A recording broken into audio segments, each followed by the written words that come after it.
হাসান রোবায়েত। ভাই মরল রংপুরে সেই রংপুরই তো বাংলাদেশ। নুসরাতেরা আগুন দিল, দোজখ যেন ছড়ায় কেশ। কওমি তরুণ দাঁড়ায়া ছিল কারবালারি ফোরাতে, শাহাদাতের আগুন দিয়া খুনির আরশ পোড়াতে। পোলা গেছে মাইয়া গেছে, দুয়ার খুইলা রাখছে মায়ে। ভাই বইনে আইছে ফিরা, রক্ত ভেজা খাটিয়ায়। মরা পুত্রে কোলে নিয়া মা ফিরছে অটোতে। রোজ পোলারে খোঁজে অহন, আইডি কার্ডের ফটোতে। চক্ষু দিল পা ও দিল, সারা বাংলায় কাফন শেষ।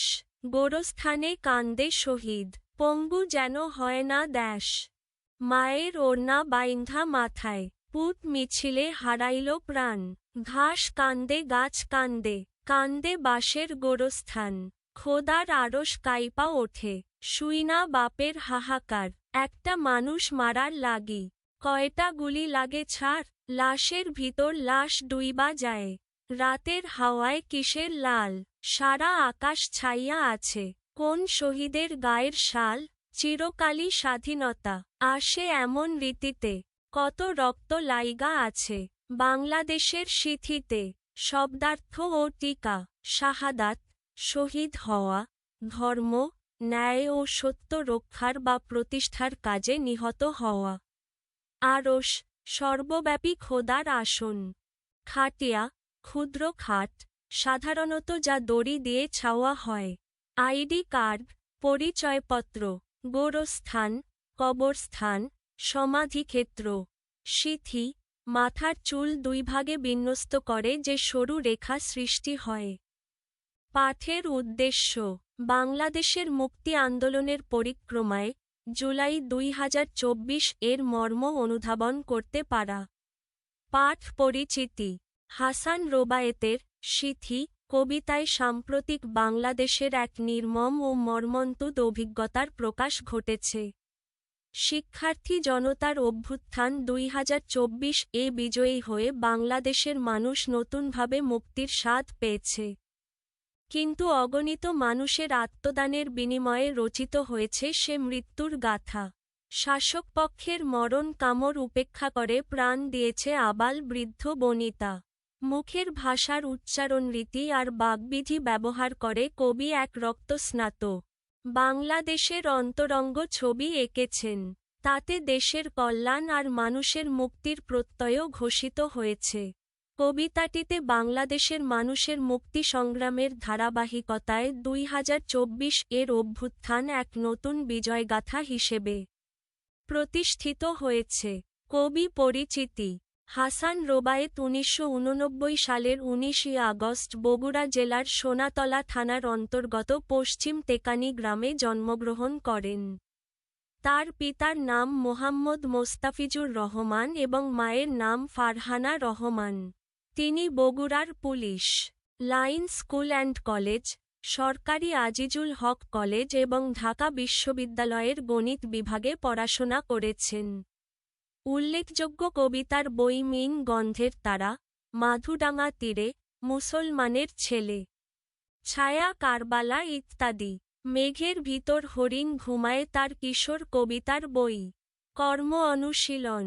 ক সিথি কবিতাটিতে যেসব আঞ্চলিক শব্দ ব্যবহার করা হয়েছে তার একটি তালিকা করো। কবিতাটিতে গ্রামবাংলার মুখের ভাষা ও আঞ্চলিক উচ্চারণ ভিত্তিক বেশ কিছু শব্দ ব্যবহৃত হয়েছে। যেমন, ভাই মরল, ছড়ায় কেশ, দাঁড়ায়া, ফোরাতে, দিয়া, পোলা, মাইয়া, খুইলা, আইছে, ফিরা, খাটিয়া, পুতরে, অহন, শেষ, দ্যাশ, পুতো, কাইপা, লাইগা, ডুইবা। এসব শব্দ মূলত উত্তরবঙ্গ ও গ্রামীণ বাংলার কথ্য রীতিকে ধারণ করে, যা কবিতার আবেগ, বাস্তবতা ও মর্মান্তিকতার গভীরতা আরও তীব্র করে তুলেছে।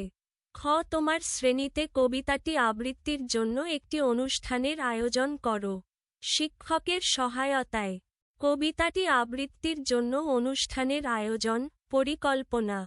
আমাদের শ্রেণীতে হাসান রোবায়েতের সিথি কবিতাটি আবৃত্তির জন্য শিক্ষকের সহায়তায় একটি সংক্ষিপ্ত কিন্তু অর্থবহ অনুষ্ঠানের আয়োজন করা যেতে পারে। আয়োজনটি নিম্নরূপ। অনুষ্ঠানের নাম: রক্তে লেখা সিথি, আবৃত্তি ও অনুভব। স্থান ও সময়: শ্রেণীকক্ষ, স্কুল মিলনায়তন, একটি নির্ধারিত ক্লাস পিরিয়ডে। আয়োজক: শ্রেণীর শিক্ষার্থীরা, শিক্ষকের তত্ত্বাবধানে। অনুষ্ঠানসূচি: উদ্বোধন: একজন শিক্ষার্থী সংক্ষিপ্ত বক্তব্যে কবিতার প্রেক্ষাপট তুলে ধরবে। কবিতার পরিচিতি: শিক্ষক কবিতার পটভূমি ও 2024 এর অভ্যুত্থানের তাৎপর্য সংক্ষেপে ব্যাখ্যা করবেন। আবৃত্তি: একক আবৃত্তি অথবা দলগত আবৃত্তি, কণ্ঠে আবেগ ও ছন্দ বজায় রেখে। নীরবতা পালন: শহীদদের স্মরণে 1 মিনিট নীরবতা।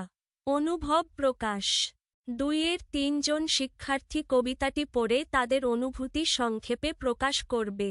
সমাপ্তি বক্তব্য: শিক্ষক কবিতার শিক্ষা ও মুক্তির চেতনার গুরুত্ব তুলে ধরে অনুষ্ঠান শেষ করবেন। সাজসজ্জা ও পরিবেশ: জাতীয় পতাকা, কালো ব্যাজ, কালো ফিতা। শান্ত, গম্ভীর পরিবেশ। উদ্দেশ্য: কবিতার মর্ম উপলব্ধি করা, শহীদদের প্রতি শ্রদ্ধা জ্ঞাপন, শিক্ষার্থীদের মধ্যে মানবিকতা ও মুক্তির চেতনা জাগ্রত করা। এভাবে আয়োজিত অনুষ্ঠানটি শিক্ষার্থীদের মনে কবিতাটির গভীর আবেদন ও ঐতিহাসিক তাৎপর্য স্থায়ীভাবে প্রভাব ফেলবে। শিক্ষার্থী জনতার অভ্যুত্থান -2024 শীর্ষক একটি প্রবন্ধ লেখো। শিক্ষার্থী জনতার অভ্যুত্থান -2024। বাংলাদেশের ইতিহাসে শিক্ষার্থী জনতার অভ্যুত্থান -2024 একটি গভীর তাৎপর্যপূর্ণ ও স্মরণীয় অধ্যায়। এই অভ্যুত্থান ছিল কেবল রাজনৈতিক পরিবর্তনের আন্দোলন নয়। এটি ছিল দীর্ঘদিনের বঞ্চনা, অবিচার ও দমন-পীড়নের বিরুদ্ধে সাধারণ মানুষের সম্মিলিত জাগরণ। শিক্ষার্থীদের নেতৃত্বে শুরু হলেও অচিরেই এতে যুক্ত হয় শ্রমজীবী মানুষ, পেশাজীবী, নারী, শিশু, সমগ্র জনতা। ফলে আন্দোলনটি রূপ নেয় সর্বজনীন মুক্তির দাবিতে। এই অভ্যুত্থানের পেছনে প্রধান কারণ ছিল রাষ্ট্রীয় অব্যবস্থা, মতপ্রকাশের স্বাধীনতা হরণ, শিক্ষাব্যবস্থার সংকট, বেকারত্ব, দুর্নীতি এবং আইনশৃঙ্খলা বাহিনীর দমনমূলক আচরণ। শিক্ষার্থীরা প্রথমে শান্তিপূর্ণভাবে তাদের ন্যায্য দাবি উত্থাপন করলেও শাসক গোষ্ঠীর কঠোর ও সহিংস প্রতিক্রিয়া আন্দোলনকে আরও তীব্র করে তোলে।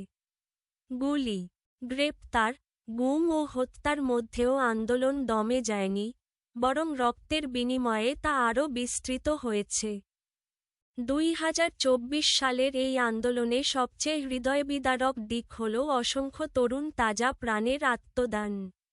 অনেক মা তাদের সন্তান হারিয়েছেন, অনেক পরিবার শূন্য হয়েছে। রাস্তায়, মিছিলে, হাসপাতালের বারান্দায় শহীদের রক্তে রঞ্জিত হয়েছে দেশের মাটি। এই আত্মত্যাগী আন্দোলনকে নৈতিক শক্তি দিয়েছে এবং জনগণের মধ্যে ভয় ভাঙার সাহস সৃষ্টি করেছে। শিক্ষার্থী জনতার অভ্যুত্থান শেষ পর্যন্ত শাসন ব্যবস্থার ভিত কাঁপিয়ে দেয় এবং জনগণ নতুনভাবে মুক্তির স্বাদ অনুভব করে। এটি প্রমাণ করেছে, যখন মানুষ ঐক্যবদ্ধ হয়, তখন কোনো দমন-পীড়নই তাদের থামাতে পারে না। একই সঙ্গে এই অভ্যুত্থান ভবিষ্যৎ প্রজন্মের জন্য একটি শিক্ষা রেখে গেছে যে স্বাধীনতা কখনো বিনা মূল্যে আসে না, এর পেছনে থাকে রক্ত, ত্যাগ ও সংগ্রামের দীর্ঘ ইতিহাস। পরিশেষে বলা যায়, শিক্ষার্থী জনতার অভ্যুত্থান 2024 বাংলাদেশের মুক্তি সংগ্রামের ধারাবাহিকতায় এক নতুন বিজয়গাথা। এই অভ্যুত্থান আমাদের দায়িত্ব স্মরণ করিয়ে দেয়, শহীদদের রক্ত যেন বৃথা না যায় এবং বাংলাদেশ যেন সত্যিকারের গণতন্ত্র, ন্যায় ও মানবিক রাষ্ট্র হিসেবে গড়ে ওঠে। নমুনা প্রশ্ন, বহুনির্বাচনী প্রশ্ন। 1. গোরস্থান শব্দের অর্থ কী? খ. সমাধিক্ষেত্র। 2. চিরকালই স্বাধীনতা আসে এমন রীতিতে কথাটির অর্থ কী? ঘ. আত্মদানের মাধ্যমেই অর্জিত হয় স্বাধীনতা। উদ্দীপকটি পড়ে 3 ও 4 নম্বর প্রশ্নের উত্তর দাও। মূর্তি। 2. নাম বললে চিনতে পারবেন না। হাইকোর্টের কেরানি ছিলাম। তখন টের পাইনি। ফুসফুসের ভেতর দিয়ে চলে গিয়েছিল। এপিঠ ওপিঠ। বোকা ডাক্তার খামোখা কেটেকুটে গুলিটা খুঁজে খুঁজে হয়রান হয়েছে। জমাট রক্তের মধ্যে ফুটো নজরেই পড়েনি প্রথমে। নেতা, তুমিও এই দলে এসে জুটেছ নাকি? মূর্তি ২ গুলি দিয়ে গেঁথে দিয়েছেন। ইচ্ছে করলেও আলগা হতে পারব না। ৩ সংলাপটিতে সিথি কবিতার যে দিকটি ফুটে উঠেছে তা হল আই অন্যায়ের প্রতিবাদে আত্মদান, ই বৈষম্যের বিরুদ্ধে প্রতিবাদ। নিচের কোনটি সঠিক? ক আই ও ই। সংলাপে দেখা যায় অন্যায়ের সহিংসতায় একজন সাধারণ মানুষ গুলিবিদ্ধ হয়েছে এবং সেই সহিংসতা বিরুদ্ধে দাঁড়ানোর বাস্তবতা ফুটে উঠেছে। এতে আত্মদান ও বৈষম্য, অবিচারের বিরুদ্ধে প্রতিবাদ, এই দুই দিকই স্পষ্ট। ৪ সংলাপের মূলভাব নিচের কোন চরণে পাওয়া যায়? ক একটা মানুষ মারার লাগি কয়টা গুলি লাগে ছাড়। সংলাপের কেন্দ্রীয় ভাব হল মানুষকে নির্বিচারে গুলি করে হত্যা করা। সহিংসতা, নিষ্ঠুরতা এবং তার ভয়াবহ পরিণতি। এই ভাবটি সবচেয়ে সরাসরি প্রকাশ পেয়েছে। এই চরণেই সংলাপের নির্মম বাস্তবতা ও প্রতিবাদের তীব্রতা সবচেয়ে স্পষ্টভাবে প্রতিফলিত হয়েছে। সৃজনশীল প্রশ্ন। প্রথম অংশ। তোমাকে পাওয়ার জন্যে, হে স্বাধীনতা, তোমাকে পাওয়ার জন্যে আর কতবার ভাসতে হবে রক্তগঙ্গায়? আর কতবার দেখতে হবে খাণ্ডবদাহন? দ্বিতীয় অংশ। সেই তেজী তরুণ যার পদভারে একটি নতুন পৃথিবীর জন্ম হতে চলেছে। সবাই অধীর প্রতীক্ষা করছে তোমার জন্যে, হে স্বাধীনতা। ক সিথি কবিতার রচয়িতা কে? উত্তর সিথি কবিতার রচয়িতা হলেন হাসান রোবায়েত। খ গোরস্থানে কান্দে শহীদ, পঙ্গু যেন হয় না দেশ, এখানে কিসের আশঙ্কা ব্যক্ত হয়েছে তা বুঝিয়ে লেখো। গোরস্থানে কান্দে শহীদ, পঙ্গু যেন হয় না দেশ, এখানে কিসের আশঙ্কা ব্যক্ত হয়েছে? উক্ত চরণে কবি দেশের ভবিষ্যৎ নিয়ে গভীর আশঙ্কা প্রকাশ করেছেন। এখানে গোরস্থানে কান্দে শহীদ বলতে বোঝানো হয়েছে অসংখ্য শহীদের আত্মত্যাগ সত্ত্বেও যদি দেশ সঠিক পথে না চলে, যদি অন্যায়, দমন পীড়ন ও বৈষম্য অব্যাহত থাকে, তবে শহীদদের আত্মা শান্তি পাবে না। আর পঙ্গু যেন হয় না দেশ বলতে কবি আশঙ্কা করছেন অবিচার, সহিংসতা ও রাষ্ট্রীয় ব্যর্থতার কারণে দেশ যেন নৈতিকভাবে, মানবিকভাবে ও গণতান্ত্রিকভাবে অক্ষম বা পঙ্গু হয়ে না পড়ে। অর্থাৎ শহীদদের রক্ত বৃথা গেলে দেশ তার শক্তি, মর্যাদা ও সম্ভাবনা হারাতে পারে, এই ভয়েই এখানে প্রকাশ পেয়েছে। গ উদ্দীপকের প্রথম অংশটিতে সিথি কবিতার যে দিকটি ফুটে উঠেছে তা ব্যাখ্যা করো। উদ্দীপকের প্রথম অংশটিতে সিথি কবিতার যে দিকটি ফুটে উঠেছে, ব্যাখ্যা। উদ্দীপকের প্রথম অংশে স্বাধীনতা অর্জনের পথে বারবার রক্তপাত, সহিংসতা ও মানবিক বিপর্যয়ের যে বেদনা প্রকাশ পেয়েছে, তা সিথি কবিতার একটি গুরুত্বপূর্ণ দিককে স্পষ্টভাবে তুলে ধরে। এখানে কবি প্রশ্নের মাধ্যমে বোঝাতে চেয়েছেন, স্বাধীনতা পেতে গিয়ে মানুষকে কতবার রক্তগঙ্গায় ভাসতে হবে এবং কতবার ধ্বংসযজ্ঞের সাক্ষী হতে হবে। এই আর্ত প্রশ্ন আসলে আত্মত্যাগের নির্মম বাস্তবতার প্রতিচ্ছবি।